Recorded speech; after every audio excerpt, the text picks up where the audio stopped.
Okay, now that we've got our eggs all boiled up, put them in the refrigerator for a few minutes. I find that they peel a little bit easier.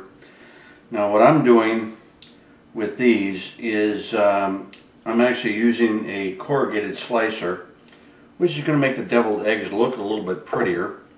We just cut them in half. And as you can see, all I've got to do is just roll this egg back and peel out the yolk. And we drop it in there, and we're going to put it in our tray then. And not always are they coming out that easy. That's why I've got this little scoop. You see what's happening here? And so what I can do then, if I can't get all the yolk out, I've got this little scoop here, which is a melon baller. And we're just going to take that out and make sure that goes in. Not every egg is the same. I'm going to set that tray over. I'm going to pull up another tray. And we're going to continue to go. And all we got to do is take our corrugated slicer. You could use a regular knife, but I like this corrugated slicer because it gives kind of a pretty texture to the top of the egg, where you get that corrugation across the top. And I find that to be a little bit more interesting, and it's certainly no more trouble. If anything, it's probably just easier. And as you can see, these come right out. And all we got to do is just center our slicer and push her down there.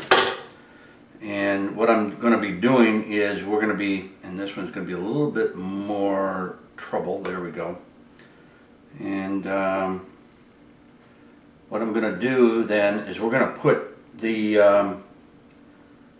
all of the yolks in with our garnishes, our mustard, mayonnaise, and the reason I'm dropping this into this food processor is because I don't have to transfer from bowl to bowl then. We're just going to dump it right into the food processor. So we just slice this right down, and then we come back and we peel this out. Come on, baby, talk to me. I may have overdone these eggs just a little bit, because normally they're coming out a little bit easier than that. I may have had it on a hard boil rather than just a soft boil, trying to rush things.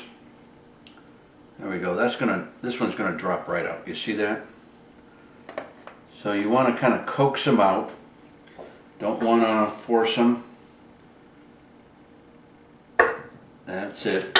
And we're just going to, obviously you're going to make sure you wash your hands, because you're touching all this food and it will not be recooked. You know, that egg looks alright, so maybe some of them are a little bit more done than others. I actually had a couple of different, I actually had one egg that was a little bit older.